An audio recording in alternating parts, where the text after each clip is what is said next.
გამარჯობათ მეგობრებო, მოკლედ აღშფოთებული ვარ, აი სიბრაზისგან არ ვიცი რა თქვა, ეს რომ არ ჩამეწერა არ შემეძლო.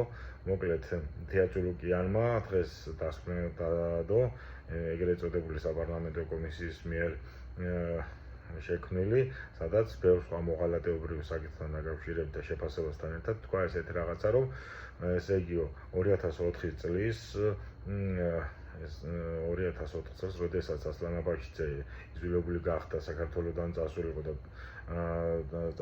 ხოლო საქართველო ფაქტიურად შემოუერთდა დანარჩენ საქართველოს და ფაქტიურად აღდგა იურისდიქცია, ქართული იურისდიქცია ჯარაში, აი ამას უწოდეს, რომ აი 2004 წლის მაისის მოვლენების შემდეგ სააკაშვილმა დიქტატურა დაამყარაო აჯარაშიო რა. ეს არის მოღალატეობა და სერგო ორჯონიკიძეობა რა. სერგო ორჯონიკიძე მე არ თქვით კოცებ, რომ ამისთვის თქვენ არ მოგეთხოვებათ. აი ბევრი სხვა არსებობს რაღაცა ზღვარი, რომლის იქითაც არ შეიძლება რომ გადახვიდეთ, არ შეიძლება.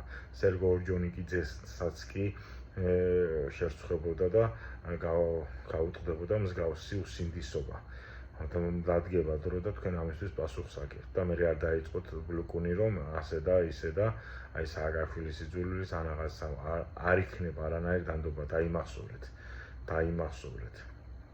არ შეიძლება სახელმწიფოს და საქართველოს ბედით ესე ვაჭრობა და არ შეიძლება საქართველოს მომავლით ესე სპეკულირება.